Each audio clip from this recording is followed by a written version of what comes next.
जब हम कास्टिंग के लिए एग्रीगेट को सेलेक्ट करते हैं तो उसका जो साइज़ होना चाहिए वो मेंबर के मिनिमम थिकनेस के 1/4 में होना चाहिए, जिस मेंबर को हम लोग कास्ट कर रहे हैं, ताकि जिस कंक्रीट को हम लोग यूज़ कर रहे हैं वो मेंबर के हर एक कॉर्नर तक पहुंच सके एंड रेनफोर्समेंट के साथ बॉन्ड बना सके। The nominal maximum size of coarse aggregate should be as large as possible within the limits specified but in no case greater than the 1/4 of the minimum thickness of the member, provided that the concrete can be placed without difficulty so as to surround all the reinforcement thoroughly and fill the corner of the form. ज़्यादातर हम 20 mm aggregate को concrete casting के लिए use करते हैं and कुछ cases में हम 40 mm एग्रीगेट को भी यूज़ कर लेते हैं।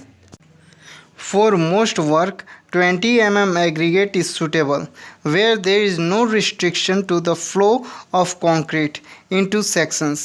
40 mm or large size may be permitted in concrete elements with thin sections, closely spaced reinforcement or a small cover.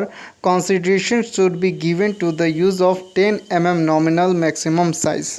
Plums above 160 mm and up to any reasonable size may be used in plain concrete work up to a maximum limit of 20% by volume of concrete when specifically permitted by the engineer in charge.